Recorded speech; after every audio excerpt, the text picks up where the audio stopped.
अस्सलाम वालेकुम। Hello friends, आज मैं आप लोगों के साथ शेयर करने वाली हूँ खीर और पूरी की रेसिपी।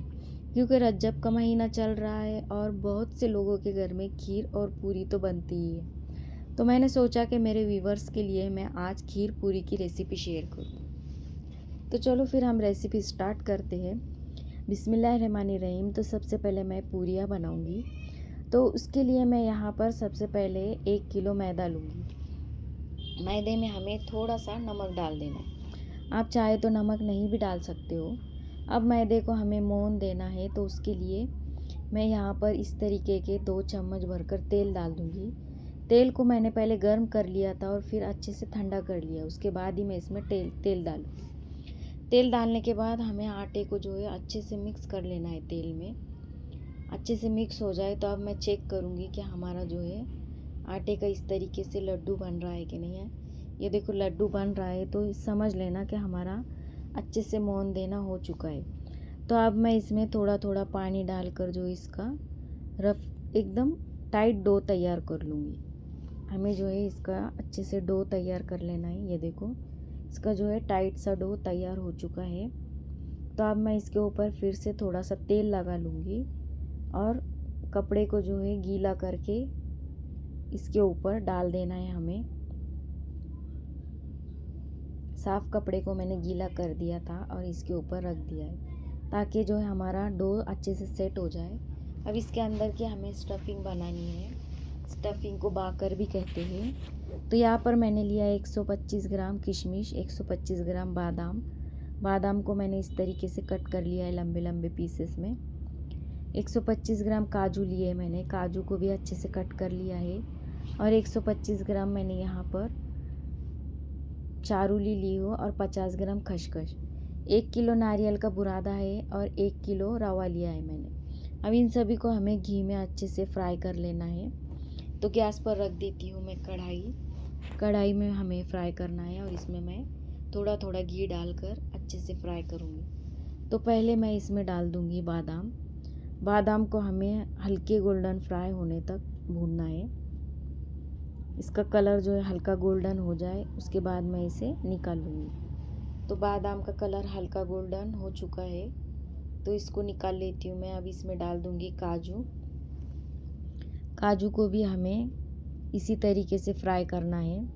इसका कलर चेंज हो जाए तो इसको भी घी में से मैं निकाल लूँगी। अच्छे से हमें घी को ड्रेन करना है और काजू को भी हमें इस तरीके से निकाल लेना है। काजू हमारे हल्के गोल्डन फ्राई हो गए, तो उसके बाद मैं इसमें डालूँगी चारूली भी मैंने यहाँ पर 125 ग्राम ही इस्तेमाल करी हूँ। तो चारूली को भी हमें गोल्डन फ्राई कर लेनी है और उससे भी घी में से मैं अब निकाल लूँगी। अच्छे से फ्राई हो चुकी है हमारी चारूली। उसके बाद इसी घी में मैं डाल दूँगी किशमिश। तो किशमिश जब तक हमारी फूलती नहीं है घी में, किशमिश को फूलना चाहिए घी में, उसके बाद ही मैं इसे निकालूंगी। ये देखो अच्छे से फूल गई है, तो उसके बाद मैं किशमिश को निकाल लेती हूँ। अब उसके बाद इसमें मैं खसखस को फ्राई करूँगी। खसखस को भी हमें गोल्डन फ्राई कर लेना है। इसे भी मैं घी में से निकाल लूँगी। अच्छे से घी को हमें ड्रेन कर लेना है और खसखस को भी निकाल लेना है। उसके बाद हमें फिर से इसमें डाल देना है थोड़ा सा घी डालने के बाद अब इसमें हमें रवे को फ्राई करना है। तो रवे को भी हमें गोल्डन फ्राई करना है, तो लो फ्लेम पर ही हमें सभी चीज़ों को फ्राई करना है। तो रवे को अच्छे से गोल्डन फ्राई होने के बाद इसको निकाल लेना है कढ़ाई में से रवा निकालने के बाद फिर से मैं थोड़ा सा घी इसमें डाल दूँगी। अब हमें नारियल के बुरादे को भी इसमें फ्राई कर लेना है। तो इसको भी हमें अच्छे से गोल्डन फ्राई कर लेना है। गोल्डन फ्राई होने के बाद इसको भी निकाल लेना है। सभी जो है हमारी चीज़ें अच्छे से फ्राई हो गई है, तो ये हिलाते नहीं आएंगी, इसलिए मैं इसको बड़े बर्तन में निकाल लेती हूँ। बड़े बर्तन में निकालने के बाद अब इसमें मैं डाल दूँगी 1 किलो चीनी। शक्कर डाल देना है हमें, पीस कर नहीं डालना है, ऐसे ही डाल देना है। और यहाँ पर मैंने जो है इलायची का पाउडर 50 ग्राम, इलायची 50 ग्राम ली हूँ, तो उसको पाउडर तैयार कर लिया है, तो वो भी इसमें डाल दूँगी। सभी चीज़ों को अच्छे से मिक्स कर लेना है। ये सभी चीज़ें अभी ड्राई है, सूखी है, तो उसे हमें सॉफ्ट करने के लिए मैं इसमें इस तरीके का एक बड़ा कप भरकर इसमें दूध डाल दूँगी। थोड़ा थोड़ा दूध डालकर हमें अच्छे से हिला लेना है। तो पूरा दूध मुझे यहाँ पर लग गया है। तो अब हमें साठा तैयार करना है। तो ये साठा इस्तेमाल क्यों होता है, हम जो आटे का जो डो है, जो पेड़ा बनाते हैं ना, उसके अंदर लगाने के लिए साठे का इस्तेमाल होता है। तो इस तरीके से मैं यहाँ पर ले लूँगी घी। तो 50 ग्राम के करीब मैंने घी लिया है। इसमें मैं चावल का आटा डालूँगी। तो चावल का आटा डालकर हमें इस तरीके से इसकी मालिश करनी है। पानी नहीं डालना है, हमें घी में ही इसकी मालिश करनी है। तो इस तरीके से हमारा साटा बनकर तैयार हो जाता है। हमारा जो है आटा अच्छे से सेट हो चुका है। तो अब मैं इसमें से एक पेड़ा, बड़ा सा पेड़ा तोड़ लेती हूँ। इसको हमें एक पोलपाट पर अच्छे से बेल लेना है। बड़ी सी रोटी बना लेनी है हमें। ये देखो, अच्छे से चारों किनारे हमें इसके बेलने हैं। बेलना हो जाए हमारी रोटी, तो मैंने जो साटा तैयार किया था घी में, वो साटा जो है हमें इसके ऊपर लगाना है। इससे जो है हमारी जो पूरियों की पपड़ी है बहुत क्रिस्पी और खस्ता बनती है। अब साटा लगाने के बाद हमें इसको टाइटली जो है इसका रोल बना लेना है। इस तरीके से अच्छे से दबाते हुए हमें इसका रोल बना लेना है।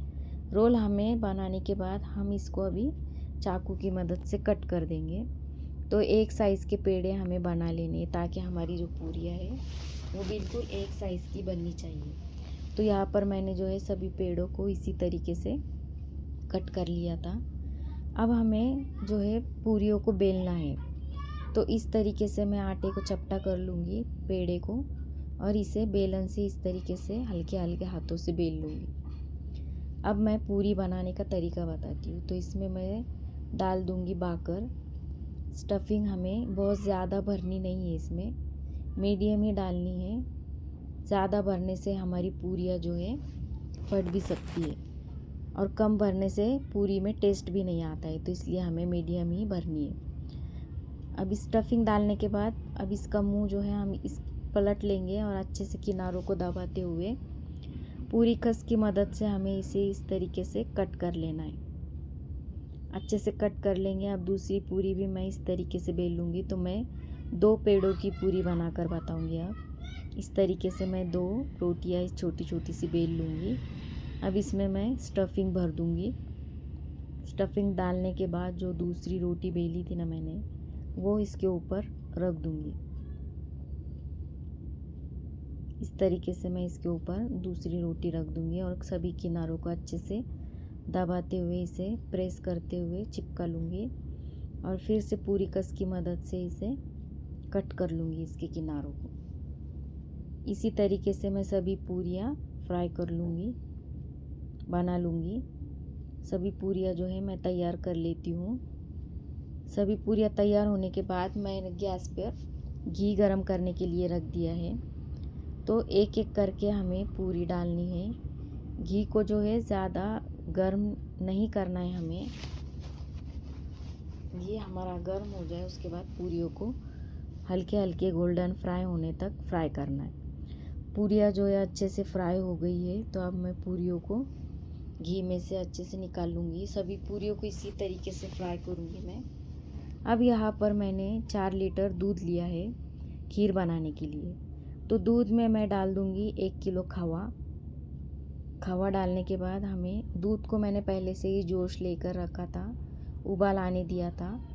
तो अब उसमें खवा डाल दूँगी मैं। उसके बाद खवा अच्छे से मिक्स हो जाए, उसके बाद हमें इसमें चीनी डालना है। तो चीनी यहाँ पर मैं इस तरीके के 2 कटोरे भरकर चीनी इसमें डाल दूँगी। 2 प्याले चीनी डाल दिया, इसे अच्छे से मिक्स कर लिया। तो अब मैं यहाँ पर रूम टेम्परेचर के हिसाब से आधा कटोरी भरकर दूध लूँगी।